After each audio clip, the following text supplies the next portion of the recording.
visit to the country as Prime Minister and the first bilateral visit at the prime ministerial level to Trinidad and Tobago since 1999. In the third leg of his visit, Prime Minister travelled to Argentina from July 4th and 5th. Prime Minister held bilateral talks with President Milei and discussed ways to further enhance India-Argentina partnership in key areas. While on the fourth leg of his visit, Prime Minister visited Brazil from July 5th to 8th and attended the 17th BRICS Summit in Rio de Janeiro. Prime Minister's visit to Rio was followed by a state visit to Brazil's capital, Brasilia, where he held bilateral discussions with President Luiz Inácio Lula da Silva. In the final leg of his visit, Prime Minister visited Namibia on July 9th. This was the first visit of Prime Minister to Namibia and the third ever prime ministerial visit from India to Namibia. Prime Minister Narendra Modi held high-level delegation talks with Namibian President Dr. Netumbo Nandi-Ndaitwah in Windhoek, focusing on deepening India-Namibia ties. The discussions covered cooperation in energy, health, education, digital technology, with the aim of strengthening bilateral partnerships. In her address, President Nandi-Ndaitwah praised the strong India-Namibia relationship, emphasizing the potential of both countries to expand trade and investment cooperation. She highlighted key areas of collaboration, including green hydrogen, mining and value addition, oil and gas infrastructure development, food security and tourism. Her remarks were followed by Prime Minister Modi's address, in which he underscored cooperation in the civil, nuclear and petroleum sectors. He affirmed that both countries are committed to further promoting trade and investment. Following the talks, India and Namibia signed 4 agreements to strengthen bilateral ties. These include the Coalition for Disaster Resilient Infrastructure Framework Agreement, aimed at enhancing infrastructure resilience. Another one on Global Biofuels Alliance Framework Agreement to promote sustainable energy. A memorandum of understanding on establishing an Entrepreneurship Development Center to foster innovation, and an agreement on cooperation in health and medicine to advance healthcare collaboration. These pacts underscore the shared commitment of India and Namibia to sustainable development and mutual growth. On the final leg of his 5-nation tour, Prime Minister Narendra Modi was awarded Namibia's highest award, Order of the Most Ancient Welwisher Mirabilis. The Order of the Most Ancient Welwisher Mirabilis is the highest civilian award of Namibia. The award was established in 1995, shortly after Namibia gained independence in 1990, to recognize distinguished service and leadership.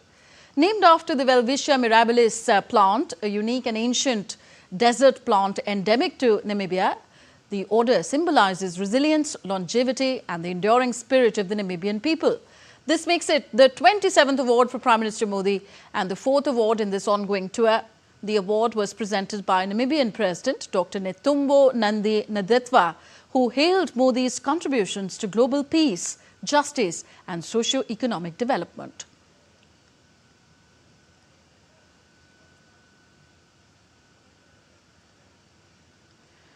While speaking after receiving the award, Prime Minister Modi dedicated the honour to the unwavering friendship between India and Namibia. Namibia का welwitschia, जिसके नाम पर इस award का नाम रखा गया है, यह कोई साधारण पौधा नहीं है।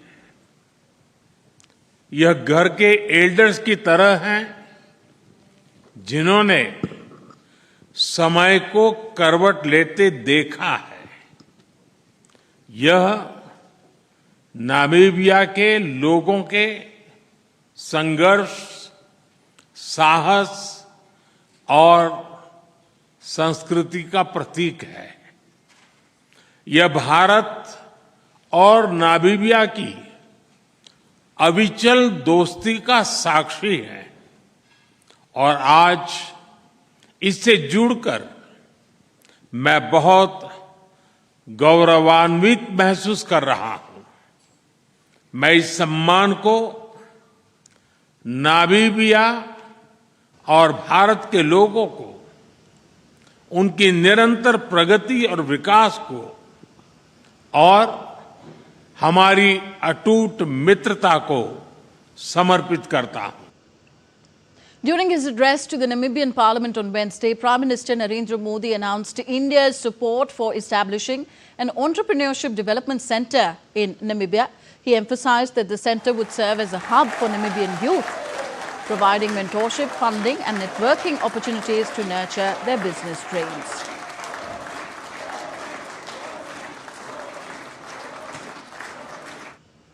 We are honoured to support Namibia's youth through the new Entrepreneurship Development Center.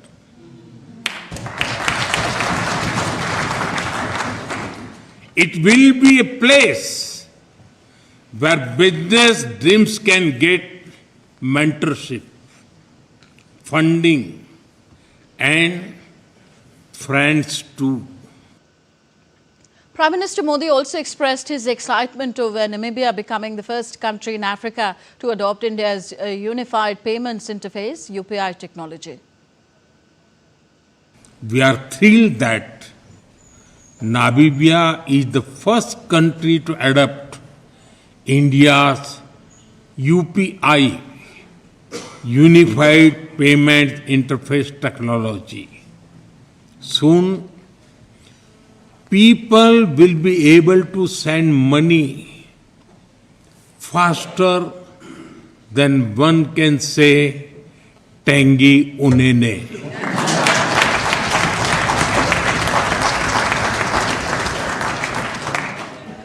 Our bilateral trade has crossed $800 million.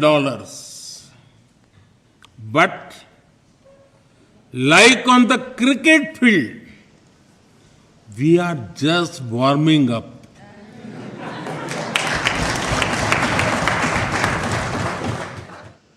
Prime Minister Narendra Modi also spoke about Namibia's approach of compassion, conservation and cooperation in the reintroduction of cheetahs in India.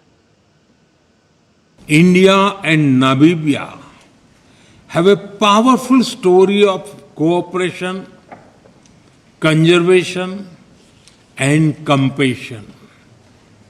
When you help us in reintroducing cheetahs in our country, we are deeply grateful for your gift. Further in his address, Prime Minister Narendra Modi reiterated India's steadfast support for Namibia, emphasizing that India views Africa not merely as a source of raw materials, but as a leader in value creation and sustainable growth. I had laid out 10 principles of our engagements with Africa. Today, I reaffirm India's full commitment to them. They are based on respect, equality, and mutual benefit. We seek not to compete, but to cooperate. Our goal is to build together, not to take, but to grow together. We believe that Africa must not be just a source of raw materials. Africa must lead in value creation and sustainable growth. That is why we fully support Africa's Agenda 2063 for industrialization. Prime Minister of India also highlighted the country's historical leadership in the global south, from spearheading freedom struggles in the 20th century to driving development in the 21st century. He stressed that global south's progress lies not in dominance, but in dialogue, not in competition, but in cooperation. In the 20th century, India's independence lit a spark, one that inspired freedom movements across the world, including here in Africa. In the 21st century, India's development lights a path showing that the global south can rise, lead, and shape its own future. The message is you can succeed on your own terms without losing your identity.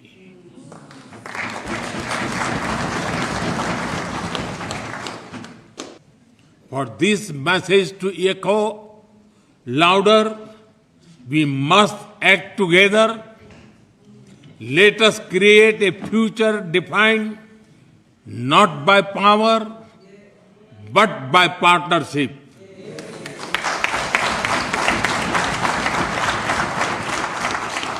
Not by dominance, but by dialogue.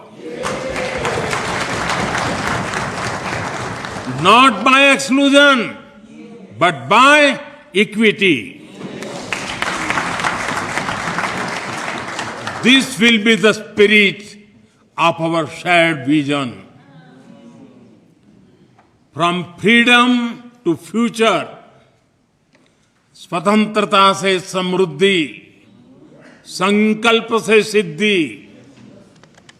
From the spark of independence to the light of shared progress, let us walk this path together. Prime Minister Narendra Modi has now delivered a record 17 addresses to foreign parliaments, matching the combined total of all Congress Prime Ministers before him. This milestone was achieved with his latest speech in the parliaments of Ghana, Trinidad, Tobago and Namibia during his five-nation tour in the first week of July 2025. For perspective here, all Congress Prime Ministers together delivered 17 such speeches over several decades.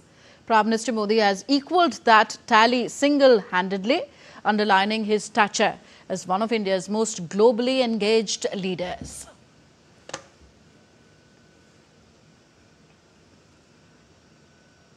So Prime Minister Narendra Modi has wrapped up an eventful five-nation tour aimed at deepening India's ties across continents, from Africa to Latin America and the Caribbean.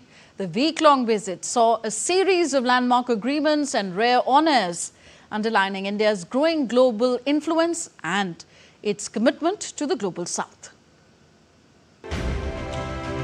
Prime Minister Narendra Modi undertook a five-nation tour from July 2nd to 9, visiting Ghana, Trinidad and Tobago, Argentina, Brazil and Namibia. A journey focused on boosting bilateral cooperation and strengthening India's global partnerships. In Ghana, PM Modi became the first Indian Prime Minister to visit the West African nation in 30 years. India and Ghana signed 4 key agreements spanning culture, traditional medicine and more.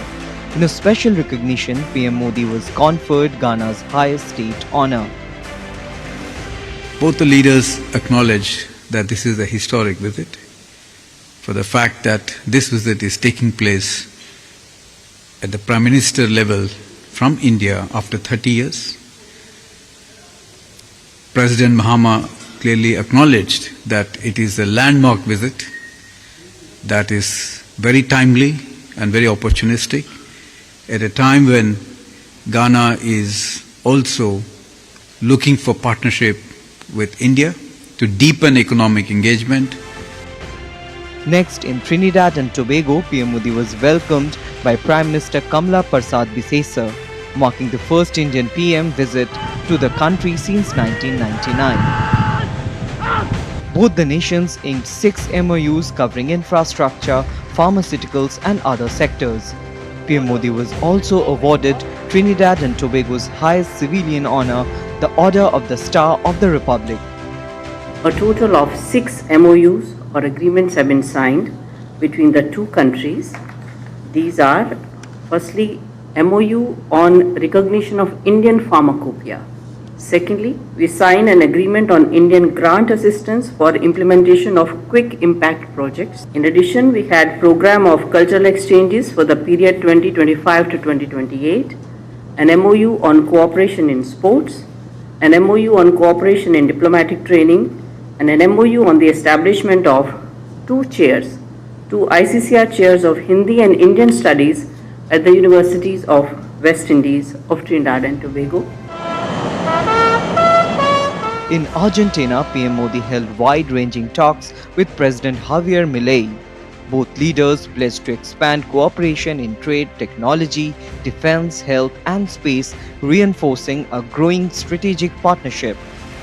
The two leaders discussed the necessity of diversifying and expanding bilateral trade. The Prime Minister requested Argentina's support in expanding the India-Mercosur preferential trade agreement, noting that such an expansion can bring mutual benefits for both sides and open up new opportunities. Prime Minister Modi then travelled to Brazil for the 17th BRICS Summit in Rio and a subsequent state visit in Brasilia at the invitation of President Lula da Silva. During the state visit, the two leaders held talks on trade and investment, defense and security, health and pharmaceuticals, agriculture, renewable energy, energy security, digital public infrastructure, space cooperation and traditional medicine. In a special gesture, President Lula awarded PM Modi Brazil's highest civilian honor, the Grand Collar of the National Order of the Southern Cross. One of the key areas that were discussed, it includes defense and security, agriculture, food and nutritional security, energy transformation and climate change, digital transformation and artificial intelligence and other emerging technologies, industrial partnerships, including defense industries, critical minerals, oil and gas, and also bioenergy and pharmaceutical industry, and also business and private sector cooperation. Concluding his tour in Namibia, PM Modi was accorded a ceremonial welcome including a 21-gun salute. Talks with President Netumbo Nandi-Ndaitwah focused on energy, health, education and digital cooperation. India and Namibia signed 4 agreements to deepen ties, and PM Modi received Namibia's highest honor, the Order of the Most Ancient Welwitschia Mirabilis. Cooperation that were discussed was in the area of natural resources, because as you know that Namibia is endowed with rich natural resources like diamonds, lithium, copper, cobalt, graphite. All of these rich critical minerals are useful for our industry. The cooperation in the area of health was discussed, which also included the possibility of Jan Aushadhi being introduced in Namibia. Also supply of medicines and direct sourcing from India. With this multi-nation outreach, Prime Minister Modi has not only bolstered strategic partnerships but also reinforced India's position as a trusted and influential global player. Bureau Report, DD India. US President Donald Trump released a fresh set of letters to trading partners on Wednesday, setting out tariff rates for 6 countries as Washington pushes to bring about a flurry of trade deals. The letters, addressed to leaders of the Philippines, Brunei, Algeria, Libya, Iraq and Moldova, spelled out duties ranging from 20 to 30% that would take effect on August 1st. Similar to Trump's first batch of documents published on Monday, the tariff levels were not too far from those originally threatened in April, although some partners received notably lower rates this time. For now, 20 countries have received Trump's letters, including key US allies, Japan and South Korea, as well as Indonesia, Bangladesh and Thailand. Trump wrote that if counterparts changed their trade policies, Washington might consider an adjustment to its stance. Next news of the Russia-Ukraine conflict. Ukraine has accused Russia of launching its largest aerial assault since the conflict began, targeting regions near NATO member Poland. Kiev claims the strikes are meant to sabotage fragile ceasefire efforts. This comes as President Donald Trump pledges more arms and considers new sanctions on Moscow. Meanwhile, the Kremlin downplays Donald Trump's criticism, saying the conflict is more complex than it seems. A report. Amid fragile diplomatic efforts toward a ceasefire, Ukraine on Wednesday accused Russia of launching its largest aerial assault since the war began, firing 728 drones and 13 missiles, mainly targeting western regions near NATO member Poland. The escalating attacks have increasingly strained Ukraine's air defenses. Kyiv claimed the strikes were meant to derail peace efforts, following US President Donald Trump's renewed pledge to bolster Ukraine's defense. Trump has approved sending US defensive weapons to Ukraine and is considering further sanctions on Moscow. We're not happy with Putin. I'm not happy with Putin. I can tell you that much right now, because he's killing a lot of people. And a lot of them are his soldiers and their soldiers, mostly.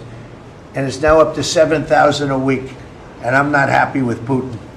The Kremlin responded calmly to Trump's criticism of President Vladimir Putin, with spokesperson Dmitry Peskov saying Trump now recognizes the conflict's complexity. We are quite calm about this.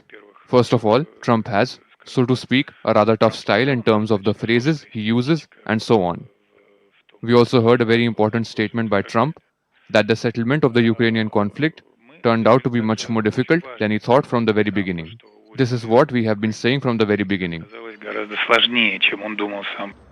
On the other hand, in a retaliatory move, a Ukrainian drone strike on a beach in Russia's Kursk city killed 3 people on Wednesday, including a National Guard serviceman, and injured 7 others. 5 of them were seriously injured. Russia also accused Ukraine of using anti-personnel mines, causing civilian injuries. Ukraine had failed to fulfill its obligations under the convention even prior to the mentioned decision. However, Ukraine never complied with this requirement. Ukraine's use of anti-personnel mines against civilians is systematically documented by Russian law enforcement agency, and we have been informing you about it. As both sides trade accusations and intensify strikes, hopes for a ceasefire remain uncertain. The rising civilian toll and international involvement signal a dangerous phase in a war now well into its 4th year. Rabindra Chauhan for DD India. And on to some cricketing action now. England has named its team for the 3rd test against India, which gets underway at the iconic Lord's Stadium on Thursday. Archer, who last featured in a test match in February 2021, has been building towards a return. He was seen bowling regularly during intervals at Edgbaston. Archer will replace fellow seamer Josh Tongue, the only change England has made for the 3rd test. With the series tied at 1-1, the Ben Stokes-led England will be looking to bounce back against a high on confidence Shubman Gill-led India. That's all for this edition of DD India Live. Do let us know your thoughts on the news of the day. Connect with us on our different social media handles at DD India Live. And you can also download our DD India mobile app for quick news and updates from India and the world. We'll be back with more news as it breaks here on DD India. I'm Tanvi Taneja from all of us here in New Delhi. Thank you for watching. Namaskar.